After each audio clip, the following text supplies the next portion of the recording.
Hello everyone, welcome back. इस video में हम अगला क्वेश्चन करेंगे जो कि है count pseudo palindromic paths in binary tree. ठीक है। अब इसमें कुछ कंडीशंस दे रखी हैं। ठीक है। जो पहली कंडीशन है कि हमारी जो नोट्स की वैल्यू है वो हमेशा 1 से 9 के बीच में होंगी। ठीक है। दूसरा कि जो पाथ होगा वो रूट से लीफ तक का होगा। ठीक है। जिसमें बोला ना पाथ निकालना है, वो पाथ हमेशा रूट से लीफ तक का पाथ होगा, मतलब पूरा का पूरा पाथ कंसिडर होगा। और तीसरा क्या है, at least one permutation of path is palindromic. इसका मतलब क्या है वो समझते हैं। इसमें ये कहना चाह रहा है कि जो हमारा रूट टू लीफ पाथ बन रहा है, जैसे इसके अंदर एक हमारा रूट टू लीफ बन रहा है 2 3 3, तो ये बना एक पाथ, एक बना 2 3 1 और एक बना 2 1 1। अब क्या होना चाहिए ना कि हम इस पाथ के एलिमेंट्स को जब अरेंज करें अलग अलग जगह से, जो भी इनकी परमुटेशन बन सकती है, उसमें से कोई एक परमुटेशन जो है ना वो पैलिंड्रोम हो। ठीक है, सॉरी, उसमें से एक परमुटेशन पैलिंड्रोम ना हो, जिसका मतलब एक परमुटेशन पैलिंड्रोम अगर हो, ठीक है, तो वो जो हमारा पाथ है, वो हमारा सूडो पैलिंड्रोमिक पाथ बन जाता है। कहने का मतलब क्या है कि रूट टू लीफ पाथ का, रूट टू लीफ तक का पाथ निकालो। ठीक है। उसमें जो एलिमेंट्स आ रहे हैं उनकी मल्टीपल परमुटेशंस बनेंगी। अगर उसमें से कोई भी एक परमुटेशन में ये पॉसिबल है कि वो पैलिंड्रोम बन जाएगा, तो वो वाला पाथ हमारा सूडो पैलिंड्रोमिक पाथ हो जाएगा। हमको क्या करना है कि ऐसे सारे पाथ काउंट करने हैं। ठीक है, ऐसे सारे पाथ काउंट करने हैं और नंबर रिटर्न करना है कि ऐसे कितने पाथ हैं हमारे पास। ठीक है। ये करना है क्वेश्चन में। तो अब सबसे पहले आ जाते हैं अपनी अप्रोच पे। हमने क्या बोला था कि रूट टू लीफ पाथ रहेगा, रूट टू लीफ पाथ रहेगा। तो हम लोग एक स्टैंडर्ड फॉर्मेट फॉलो कर सकते हैं। ठीक है, हमारा रूट टू लीफ पाथ है, बिल्कुल है। ठीक है।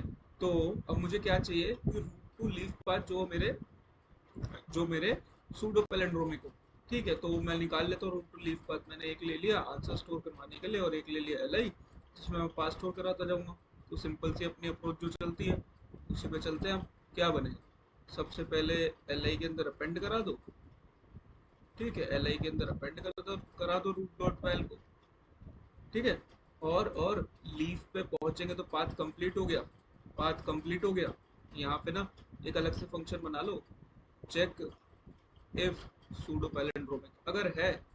ठीक है, चेक करो इफ, इसके अंदर पाथ को भेज के चेक करवा लो। अगर ये है तो अपने आंसर एट जीरो पे +1 कर दो। ठीक है, ये कर दो। और फिर लास्ट में क्या करना है, इसका अचार हटाना है, एल आई डॉट पॉप कर दो। ठीक है, एल आई डॉट पॉप कर दो। बस हो गया हमारा। अब हमको क्या करना है, चेक इफ सूडो पैलिंड्रोमिक वाला फंक्शन लिखना है।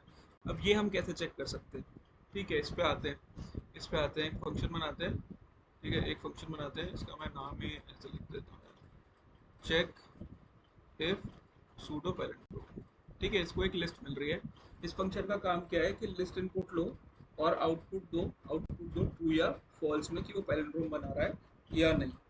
ठीक है, तो हमको चेक करना है कि पैलिंड्रोम बना रहा है या नहीं।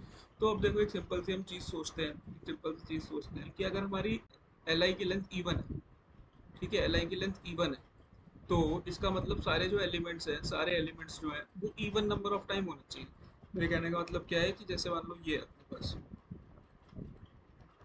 ठीक है, ये 1 1 2 3 4 5 6 7 8 8 लेंथ की है ना।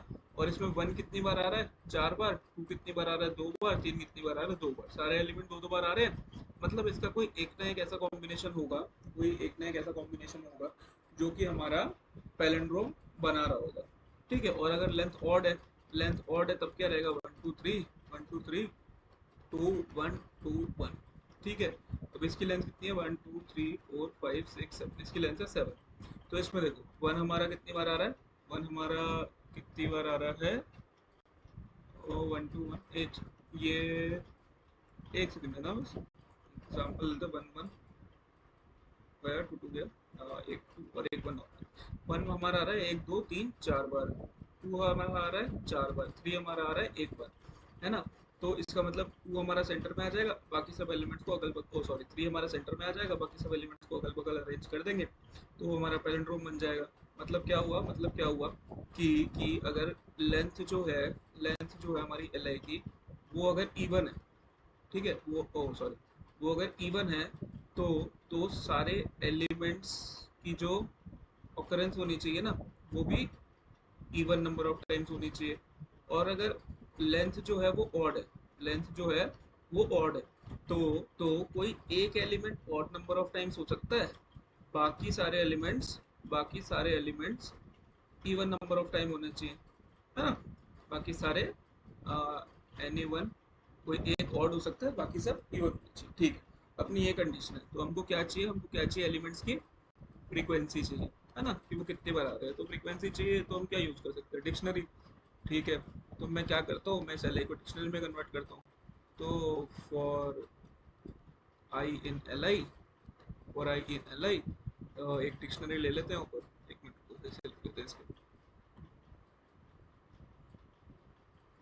ठीक है। सबसे पहले क्या करते हैं, एक डिक्शनरी ले लेते हैं, and for I in L I, for I in L I, जरूरत तो वैसे इसकी भी नहीं है, हटा ही देता हूँ, क्या करना है ब्रैकेट का। For I in L I क्या करेंगे, D at I equal to D dot get I comma zero plus one. ये क्या करता है, ये क्या करता है, ये चेक करता है कि डी एट आई एग्जिस्ट करता है या नहीं, ठीक है। ये क्या कर रहा है, बेसिकली डी एट आई पे चेक कर रहा है कि अगर डी एट आई एग्जिस्ट करता है तो उसको वैल्यू रिटर्न कर दो, ठीक है। मतलब डी एट आई अगर एग्जिस्ट करता है तो डी डॉट गेट रिटर्न कर देगा कि उसकी वैल्यू क्या है। अगर डी एट आई वाली की एग्जिस्ट करती है तो उसकी वैल्यू क्या है, और अगर नहीं करती तो जीरो रिटर्न कर देगा, उसमें प्लस वन करके हम डी आई को अपडेट कर देंगे, ठीक है। इससे हमने डिक्शनरी में स्टोर करवा लिया, इससे हमने डिक्शनरी में स्टोर करवा लिया, है ना। अब हम क्या करते हैं, अब हम लगा देते हैं एक ऑड काउंट, ऑड काउंट को रख देते हैं जीरो। अब हम चेक करेंगे if length of L I percentage two equal to zero, अगर हमारी एल आई जो है वो थी इवन, जो एल आई है वो थी इवन, तो हम क्या करेंगे, तो हम क्या करेंगे, फिर हम अपनी डिक्शनरी पे फॉर लूप चलाएंगे, ठीक है। For I in D, dictionary पे फॉर लूप चलाएंगे, if D at I modulus two not equal to zero है, तो अपना ऑड अकरेंस को प्लस इक्वल टू वन कर दो, ठीक है। ऑड अकरेंस में प्लस वन कर दो, ठीक है। एक काम, इसको हटा ही देते हैं हम, simply simply simply simply simply क्या करते हैं, ये फॉर लूप ही चला देते हैं सीधा, ठीक है।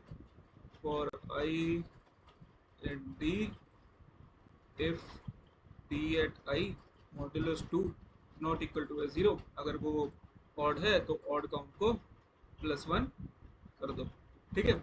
और फिर इसके बाद चेक कर लो, इसके बाद चेक कर लो if if length of L I modulus to equal to zero, हमने देखा था ना इवन होगी तो ऑड काउंट हमारा एक भी नहीं होना चाहिए, सारे के सारे इवन होने चाहिए। अगर ये अपना क्या कहते हैं मॉडुलस टू करके इवन लेंथ है इसकी, तो फिर चेक करेगा if odd count equal to zero, अगर जीरो है, अगर जीरो है तो रिटर्न कर दो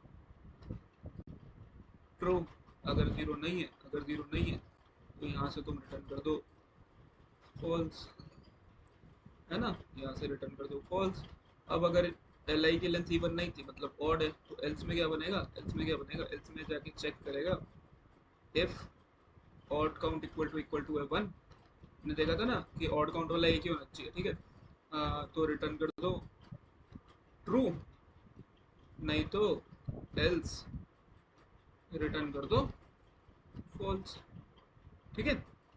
एल्स रिटर्न कर दो फॉल्स, तो अपना ये वाला फंक्शन भी तैयार हो गया, ठीक है। तो हमने सिंपली क्या किया, पाथ ले आए, पाथ ले आए अपने नॉर्मल फंक्शन से, हर बार चेक कर लिया कि पाथ जो है वो सूडो पैलिंड्रोमिक है या नहीं, अगर वो है तो अपने आंसर में प्लस वन कर दो, और फिर लास्ट में एल आई में से पॉप कर दो। ये करना होता है ना, रूट के लिए जो काम किया वो हटाना है, ठीक है। सिंपल सा रहा बिल्कुल।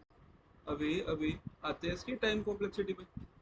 टाइम कॉम्प्लेक्सिटी कितनी होगी, this is oven, this is oven, यहाँ पे ये फंक्शन कॉल हो रहा है, ठीक है, ये फंक्शन कॉल हो रहा है। तो इस फंक्शन की देखते हैं कितनी है, इस फंक्शन की देखते हैं कितनी कॉम्प्लेक्सिटी है,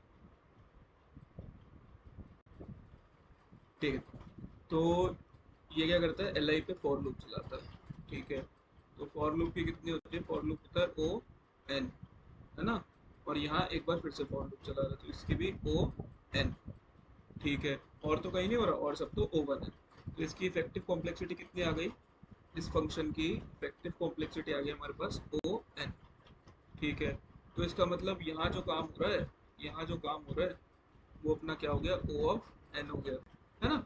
वो अपना ओ ऑफ एन हो गया और पॉप अपना ओ ऑफ वन होता है। और कॉल्स कितनी हो रही है, एन कॉल्स हो रही है। तो इसकी कॉम्प्लेक्सिटी कितनी आ गई, एन कॉल्स हो रही है, कॉम्प्लेक्सिटी ओ एन, कॉम्प्लेक्सिटी आ गई ओ एन स्क्वायर।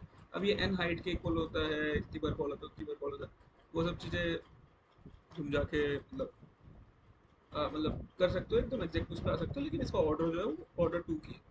ठीक है, ऑर्डर टू की है। और देखते हैं इसकी स्पेस कॉम्प्लेक्सिटी।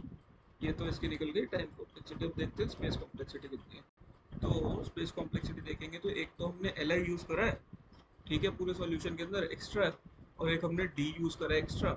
और तो सारे वेरिएबल्स हैं और एक जो लिस्ट है वो सिंगल लेंथ की है। तो हमारी स्पेस कॉम्प्लेक्सिटी कितनी हुई, O of N plus O of N, ठीक है, which is two O N, जिसको हम इफेक्टिवली ओ एन लिख लेते हैं। ठीक है, अब अपना ये सॉल्यूशन हुआ है। अब देखते हैं कि इसको हम ऑप्टिमाइज कर सकते हैं क्या किसी तरह। ठीक है, तो एक बार ये सब चीज़ें हटा देते हैं हम यहाँ से। और हम क्या कर रहे हैं, हम क्या कर रहे हैं कि हम ना एल आई के अंदर ना पाथ डाल रहे हैं, है ना। हम एल आई के अंदर पाथ डाल रहे हैं, फिर डिक्शनरी में, फिर उसके बाद इस फंक्शन में भेज रहे हैं जो उसको डिक्शनरी में कन्वर्ट कर रहा है ना। वो उसको डिक्शनरी में कन्वर्ट कर रहा है एंड फिर इस कंडीशन को सबको चेक कर रहा है। ठीक है, फिर इन सब कंडीशंस को चेक कर रहा है। तो हमको क्या चाहिए, हमको क्या चाहिए, हमको सिर्फ चाहिए काउंट, है ना। हमको पाथ तो चाहिए ही नहीं, हमको पाथ तो चाहिए ही नहीं, तो हमें पाथ की क्या जरूरत, कोई ज़रूरत ही नहीं है। तो इसका मतलब हमें एल आई की ज़रूरत ही नहीं है। ठीक है, हमने एल आई हटा दिया। एल आई देखते हैं कहाँ कहाँ यूज़ हो रहा था। एल आई यूज़ हो रहा था इस वाले फंक्शन के अंदर, चेक इफ सूडो पैलेंड्रोम। अब इसमें क्या क्या काम हो रहा था एल आई का, एक तो डिक्शनरी बनाने का हो रहा था। तो हम ऐसा कर सकते हैं कि जहाँ हम एल आई में डेटा डाल रहे थे वहीं पर हम डिक्शनरी बना लेंगे। ठीक है, और कहाँ यूज़ हो रहा था, और यूज़ हो रहा था ये चेक करने में कि लेंथ जो है वो इवन है या फिर ऑड है। ठीक है, तो एक वेरिएबल ले लेते हैं जो लेंथ देखता रहेगा पाथ की कितनी है।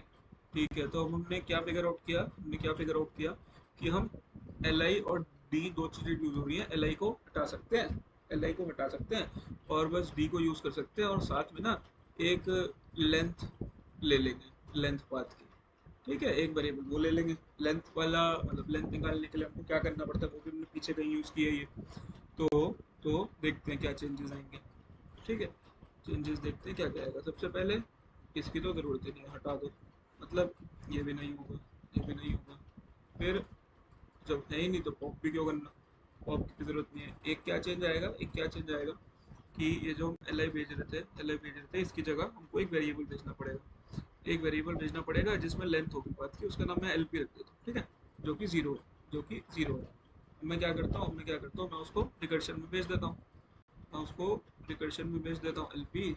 यहाँ भेजा है तो नीचे कॉल्स में भेजना पड़ेगा एल पी, और यहाँ भी भेज देते हैं, फिर यहाँ भी भेज देते हैं, भेज दिया हर जगह। अब वो दो काम क्या करने हैं, पहला डिक्शनरी में ऐड करना है, डिक्शनरी में ऐड करना है एलिमेंट को।